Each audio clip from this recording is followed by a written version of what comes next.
I've been leading worship for over 20 years, but what if I had to start over? What if I had to start over today at a new church specifically? Or if I could just go back from the beginning and know everything I know now and not make any mistakes, what would I do? That's what today's video is about. There's about 10 things that I want to tell you that I would do over, or things that I did well that I would definitely do again.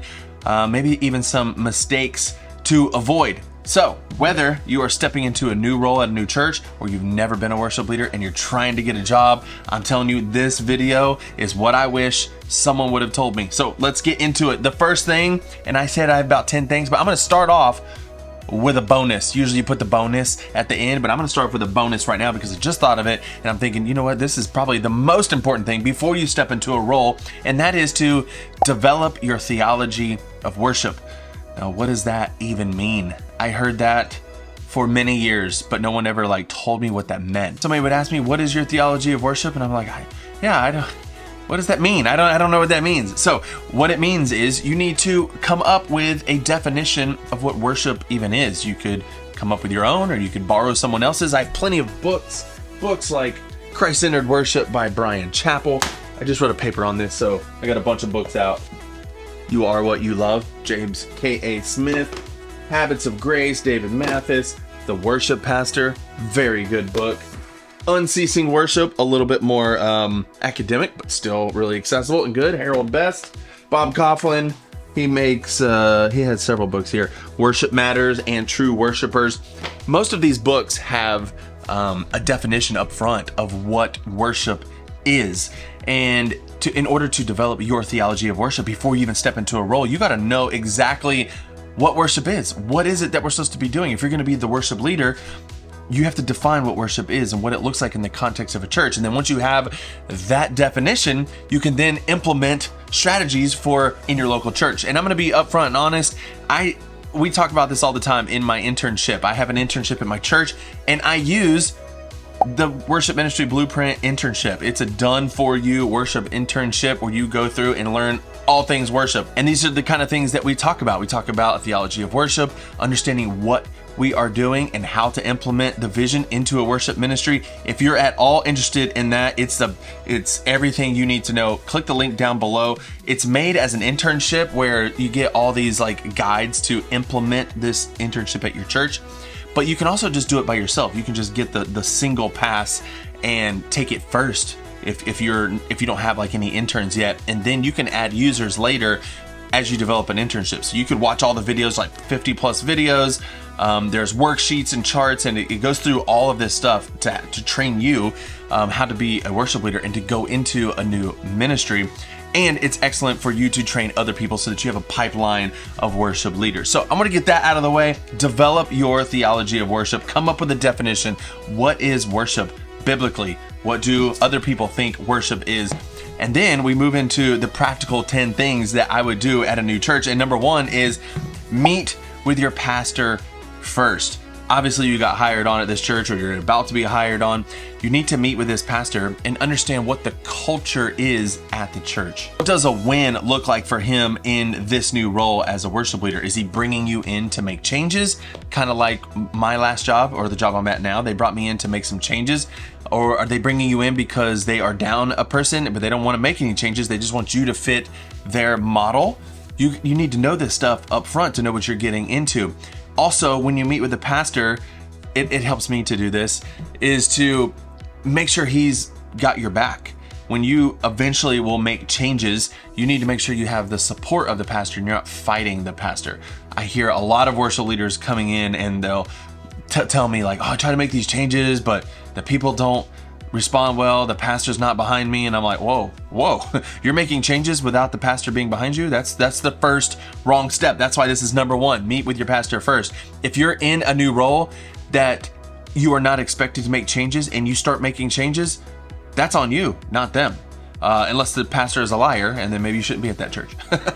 You know what I mean? So you need to get the pastor behind you, or you need to get behind the pastor either way. Before you implement anything else in the worship ministry, you need to build that trust. Number two, audit the culture. No matter what, before you make any changes, no matter what people have said their church is like, you need to just visualize it first. Attend a few weeks and see what the culture is actually like. Understand what's celebrated, what's looked down upon, what's missing, what needs to be changed from your point of view.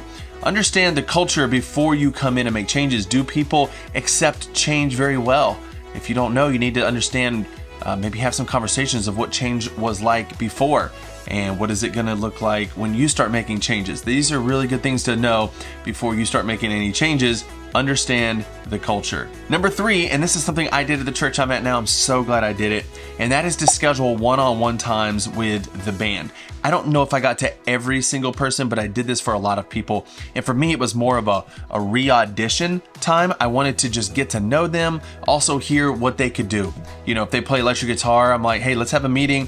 I would love to get to know you as a person and come ready to play a few songs and show me where you are. This is one of those things that helped me understand, you know, what kind of talent level each person was at, but it also helped them to be heard. You could ask them questions about what they enjoyed, what they don't enjoy about being on the team, what's a win, what brings them life, what struggles have they had in the past. When you spend that amount of time and you invest in people to actually listen to them and in return get to kind of feel where they are skill wise, it's better for both of y'all. Number 4, start building trust with a quick win. You spent some time auditing the culture, you've interviewed people, you've gotten to know them, know what makes them tick and what doesn't, but you've also maybe seen a quick win that you could implement. Like maybe it's transitions from song to song, and they play well with the songs, but they just ignore transitions. They're not spending any time developing what the transition will look like in the rehearsals. Maybe that's something you could implement quickly. That's kind of like, hey, you are bringing value to this team. You're not just sitting back and watching. You are ready to make changes for the better. It could be something like understanding how they resource their team. Do they plan well in advance? Are the volunteers showing up prepared or are they not? Which kind of leads into number 5, clarify the planning workflow. Maybe they have a good system in place, but maybe they don't. In my experience, a lot of worship teams, they fail at this point. Maybe because the worship leader has been part-time or not even on staff and they just do with what they have. But one of the things that really makes a worship ministry start to thrive is planning ahead. And sometimes it's just because it's not the gifting of the worship leader. You know, a lot of us musicians, we're more creative, and being stuck in a box of planning is not just what gives us life, right? But people respond well to things that are planned out ahead of time. Not just something that they appreciate, which they really do, but it's also like it shows them that you prioritize them and their schedules. When you plan out ahead far enough, like for songs, you give them the songs ahead of time and not like on Saturday night or the Thursday before that Sunday, then they have time to actually practice and come prepared. But when you don't do that, you're cutting them off at the ankles or at the waist. There's a saying there. I don't remember what it's called, but you're limiting their potential. And so when you plan ahead and plan ahead with their scheduling, you're like, hey, I want to prioritize your life. Their life is not about the worship ministry. They have families and jobs, and you could go in and say, hey, go ahead and plan out your block out dates, put in everything you need to put in. That way, when I go to send schedules, your schedule is prioritized before mine, because you don't want them to feel like a commodity. That's something I always like saying. I don't want anybody on my team to feel like I'm just filling spaces with people. I want them to know that I value them as people first and foremost. Number 6, evaluate the volunteer pipeline. Are they struggling to get volunteers? Maybe there's like one bass player and one drummer and 45 female vocalists. It tends to be how it is. It's just a little lopsided sometimes, and it's usually the most technical positions in the band are the ones that are the most rare oftentimes. And so how are they developing leaders? Do they even have a way to develop leaders? What is the onboarding process to bring people on the team? If you need help with that and you don't even know what you would do coming into a new worship leader position, or maybe you're in a position right now and you're like, I don't really have an onboarding process. Somebody just comes to me and they say they want to be on the band, and I just say, okay.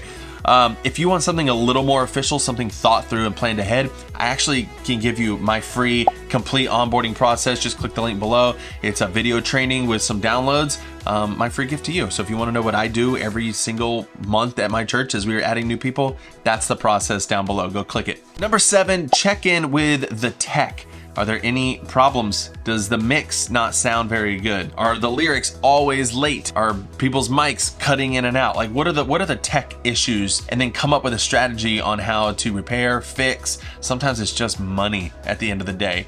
You know, when you invest in budget items, then you get budget results a lot of times, especially with production and the tech in production. And so sometimes it might just be like, hey, we need to eventually invest in something that's a little bit more substantial, something that's going to last us a long time. And that stuff needs to be communicated to the leadership. All right, number 8 is to create a document of your core values, so you have something to point to. Now, I've already mentioned a couple of my core values just in this video already. 2 of them are about the volunteers, like my commitment to the volunteers. I never want my volunteers to feel like a commodity or a resource. I want them to feel valued as humans. 2, I want them to enjoy being on the team, which usually means scheduling things in advance and valuing their preparation time.